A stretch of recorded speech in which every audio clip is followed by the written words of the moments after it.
Et malheureusement, nous avons une petite malade. Ça va me faire mal. Bah oui, ça va faire un peu mal. Chaque fois que je me suis réveillée, elle était brûlante. Ah ouais. J'ai l'impression d'avoir encore l'aiguille dans les fesses. S'ils adaptent, on va les libérer dans l'air libre, dans la réserve. Complètement, ok. Oui. Parce que tu es ex-braconnier. Ah oui. Ok. Bienvenue dans cette nouvelle vidéo et bienvenue dans une nouvelle pépite du Gabon. Je ne sais pas si on voit bien autour de moi où je suis, mais autant dire qu'il y a un paysage de fou et la maison est juste là. C'est incroyable, ça s'appelle le canyon de Lekoni et là en fait on est sur une crête entre deux canyons. C'est vraiment trop beau. Et malheureusement nous avons une petite malade. On a fait un test palu ce matin qui est revenu négatif, mais ça veut pas dire que c'est du vrai négatif. Si ça avait été positif, c'était sûr que c'était positif, mais si ça revient négatif, bah ça peut être un faux négatif parce qu'il y a plusieurs formes du palu. Et elle a quand même des bons pics de fièvre, donc on va surveiller ça. On va faire attention. S'il faut, on a encore d'autres tests sur nous, on a aussi des médicaments d'urgence si jamais on n'a pas le temps d'aller jusqu'à un dispensaire. Donc on va voir comment ça évolue. Mais en attendant, ce paysage est juste ouf.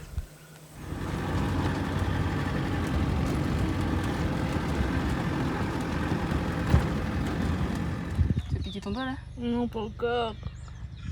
Allez, vas-y, pique. Pique bien. Non, je sais pas comment faire. Sinon, je le fais. Ça va me faire mal. Bah oui, ça va faire un peu mal. Allez, pique. Milena, tu peux venir me piquer le doigt, s'il te plaît? Bichette, cette nuit, à chaque fois que je me suis réveillée, elle était brûlante. Ah ouais. Il est où ton truc? Après, Ah oui. Oh, putain. Si vous vous rappelez bien, il y a quelques mois en Guinée, c'est moi qui avais attrapé le paludisme. Ça m'avait mise KO pendant 48 heures, mais pris à temps, j'avais pu avoir tous les médicaments nécessaires. Du coup, on ne prend pas de risques inutiles, et dès que l'une de nous deux se sent mal, on fait tout de suite le nécessaire. On décide donc de passer la frontière avec le Congo dès le lendemain, pour se rapprocher du premier endroit où Charlie pourra faire une prise de sang. En attendant, on profite quand même de notre dernière soirée au Gabon, dans un endroit absolument incroyable.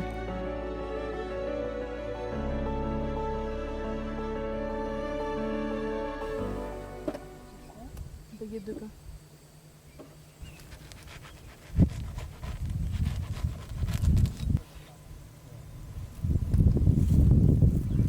Grand soleil, énorme nuage noir. Bienvenue dans la saison des pluies. Oh, ça va nous tomber dessus, on va rien comprendre. La différence là, elle est tellement marquée. Frach. T'as tout le soleil et tout le nuage. Bienvenue sur cette chaîne YouTube. Je m'appelle Olivia. Depuis plusieurs années, je réalise des reportages pour partager différentes cultures du monde et donner la parole à des personnes inspirantes. En septembre 2021, on est parti avec Charlie à bord de Joe, notre Land Rover qu'on a aménagé nous-mêmes pour partir faire le tour du continent africain. N'hésite pas à t'abonner à la chaîne et à activer la cloche pour ne rien manquer de cette belle aventure.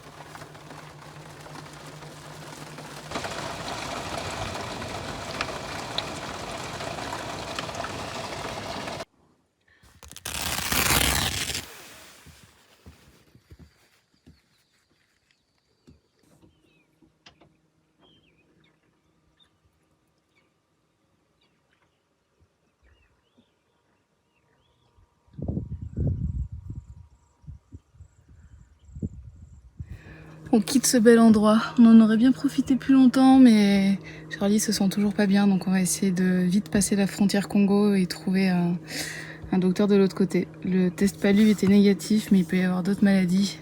Elle continue d'avoir un petit peu de fièvre, beaucoup de fatigue, des courbatures, des éruptions cutanées. Donc on va essayer de trouver un médecin côté Congo.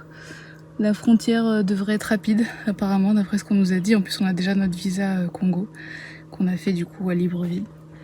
Et voilà, on aurait bien kiffé rester là plus longtemps, mais on a déjà bien profité du Gabon. On est resté quasiment 20 jours. C'était trop ouf, mais il est temps de passer à autre chose parce qu'on veut avoir assez de temps dans les pays prochains. Donc c'est parti, on prend la route.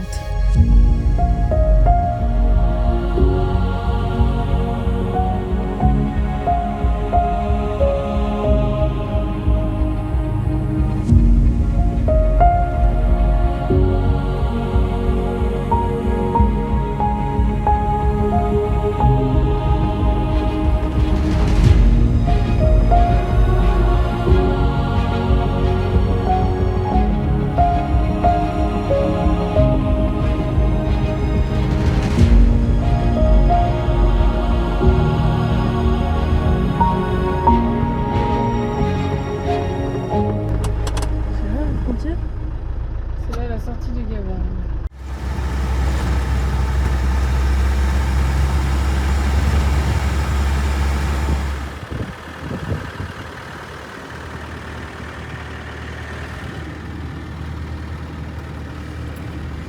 Bien arrivé au Congo. Les paysages changent vraiment beaucoup déjà parce que c'est plus des forêts, c'est juste des plaines avec juste de l'herbe, de la savane. C'est très beau, très perturbant.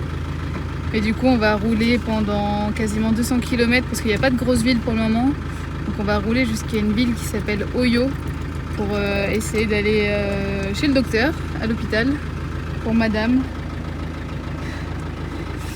Parce que elle est pas bien, elle est toujours pas bien. Et on va pas prendre de risques. Donc on va aller voir un docteur.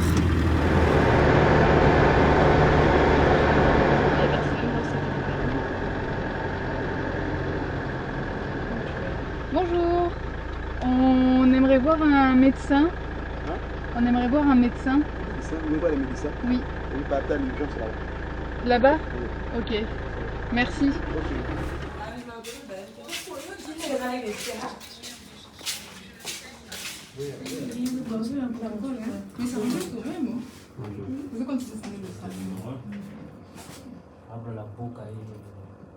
Les docteurs sont vraiment top. Bon là, elle avait 6 docteurs pour elle toute seule. Oh, il y a un joli coucher de soleil.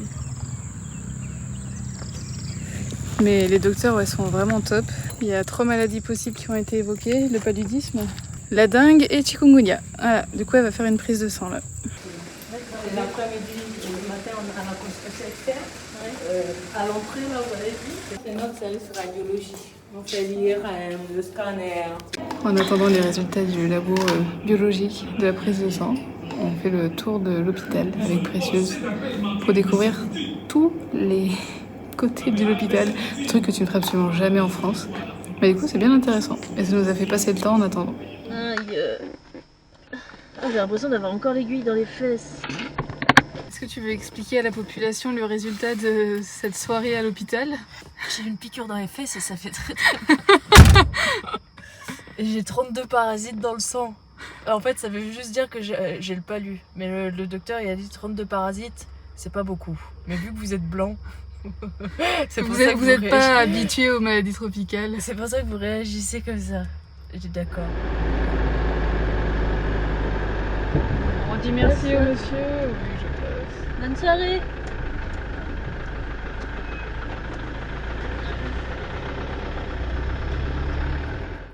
Après cette soirée à l'hôpital d'Oyo, on se met en route pour commencer notre traversée du Congo. La République du Congo, qui a pour capitale Brazzaville, ne doit pas être confondue avec sa voisine, la République démocratique du Congo, ou la RDC, qui a pour capitale Kinshasa. Le Congo-Brazzaville est un pays d'Afrique centrale traversé par la ligne de l'Équateur. Après 70 ans de colonisation, le Congo prend son indépendance en 1960. Et depuis 20 ans, le pays est assez stable d'un point de vue politique, notamment grâce à son essor économique. Malgré ça, il existe de fortes inégalités à travers le pays, et tout le monde n'a pas la chance de vivre de la même manière. Pour nos premiers pas au Congo, nous allons vivre l'une des expériences les plus intenses de ce voyage. Nous sommes en route vers le camp Abio, dans la réserve de Lesieux-Luna, pour un tête-à-tête privilégié avec un animal incroyable.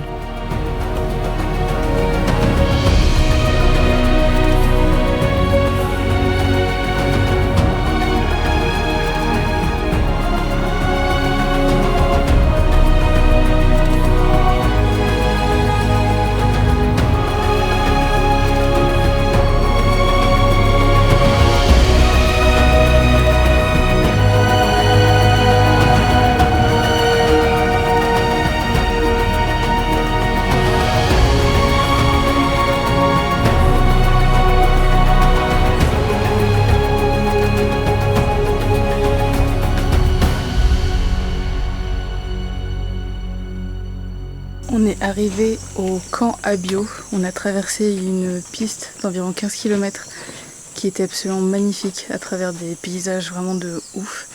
Et on est arrivé dans ce camp et dans ce camp on peut faire une activité très particulière. C'est approcher des gorilles qui sont en cours de réhabilitation. Je vais laisser les guides nous expliquer vraiment tout ce qu'il y a autour de ça, mais ça va être une activité assez folle de pouvoir approcher des gorilles et de pouvoir soutenir aussi un projet comme ça. C'est parti, on laisse Jojo ici et on va aller prendre un bateau.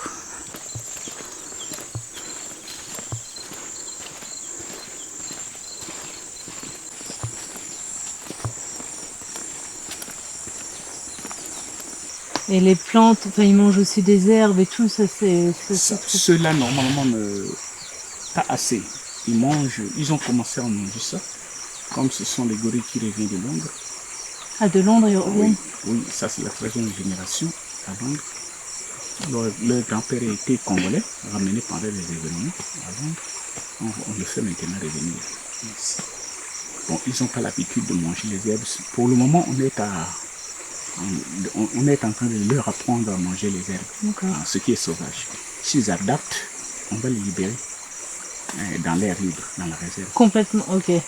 Et après, parce que si on les lâche brutalement comme ça, sans qu'ils sachent ce que manger, ouais, ils vont là-bas pour périr. Bien sûr.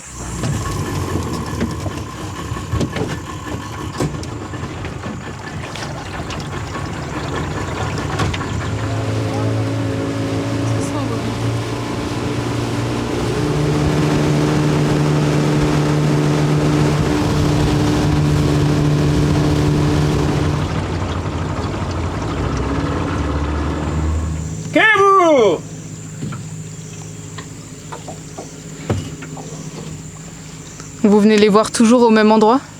Non, ils se déplacent pas. Ok. C'est pour cela qu'on les appelle. Kebou!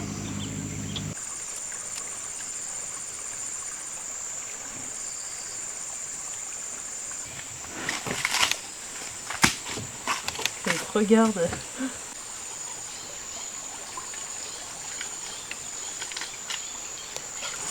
Il a 22 ans. 22 ans? Ah oui. Et c'est quoi l'espérance d'un gorille? Bon, le plus vieux qui est avec nous a eu déjà 50 ans. Ah oui? Ah oui.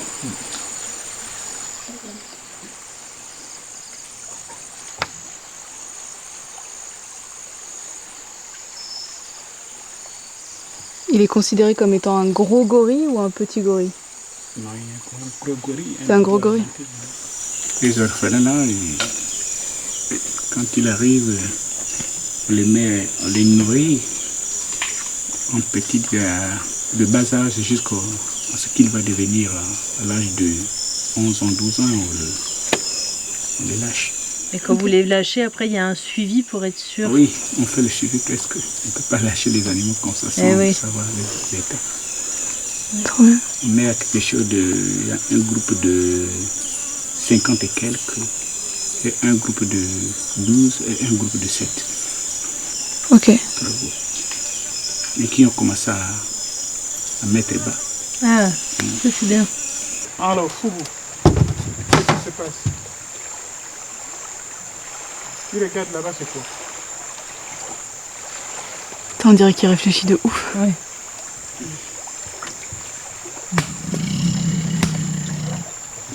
Et toi, ça fait combien de temps que tu travailles ici? Moi, j'ai aujourd'hui 20 ans. 20 ans? 20 ans. Ah oui. On recrutait dans les villages, mais on recrutait souvent les braconniers de la zone. Et j'ai été mandaté par le comité du village. Parce que tu es ex-braconnier? Ah oui. Ok. C'était en sorte d'éliminer du braconnage dans la zone, quoi. Ouais. C'est bien, c'est une belle histoire. Oui. Un ancien braconnier qui maintenant s'occupe des gorilles. Qui s'occupe de gorilles, oui. Parce que la zone là où ils sont là, c'est derrière nos villages. Ouais. On venait braconner de temps en temps ici.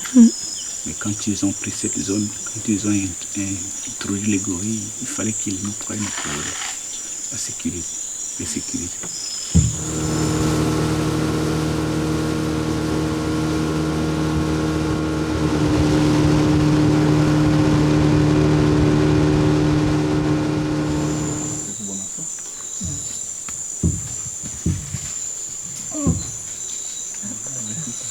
petit tout, oui. C'est un bébé.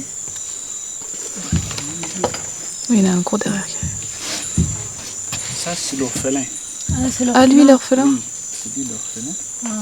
Il était où? Ses parents, au nord du pays, ses parents étaient tués par les braconniers.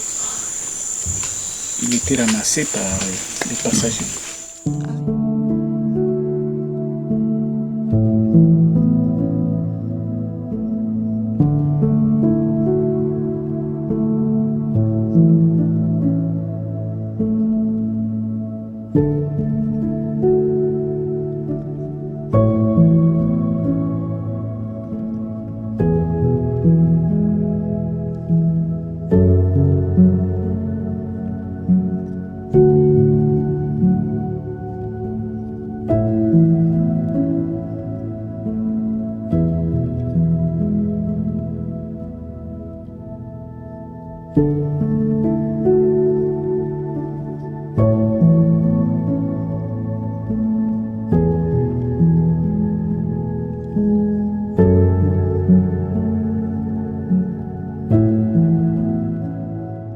Trop bien, hyper impressionnant. Il était vraiment genre hyper proche quoi du gorille. On le sentait bien aussi. C'était vraiment une expérience de ouf. Alors on pourrait dire qu'on n'a pas mérité entre guillemets de voir les gorilles parce qu'en Afrique de l'Est quand tu pars les voir tu fais un genre de super trek dans la jungle, tu galères et tout. Et en même temps j'ai envie de te dire, nous pour venir jusqu'ici on a fait quasiment 2 ans de voyage, 25 000 km par la route. Donc je pense qu'on a mérité de voir des gorilles au Congo. En tout cas, c'était incroyable et trop contente de pouvoir vivre ce genre d'expérience. Je ne pensais pas me retrouver à 2 mètres d'un énorme gorille qui, en une baffe, il peut me foutre par terre. Mais c'est tellement impressionnant, ces animaux. Enfin, ils sont beaux, ils sont puissants. En même temps, tu les vois, ils ont l'air tout calmes. Tu les vois réfléchir. Enfin, genre, ils ont leurs yeux qui regardent un petit peu de partout et en même temps tout calme. Enfin, c'est impressionnant au possible. L'une des plus belles expériences de ce voyage et je pensais pas du tout vivre ça au Congo en arrivant ici. Je savais pas du tout encore une fois à quoi m'attendre du Congo. Mais pour l'instant c'est un très très chouette pays à découvrir et je suis bien contente de pouvoir vous partager tout ça. Et Charlie se sent toujours pas très bien. Elle a eu un regain d'énergie hier pour les gorilles. Heureusement, comme ça elle a pu en profiter. Mais là je pense que il faut encore se reposer. Tu veux montrer ta petite tête ?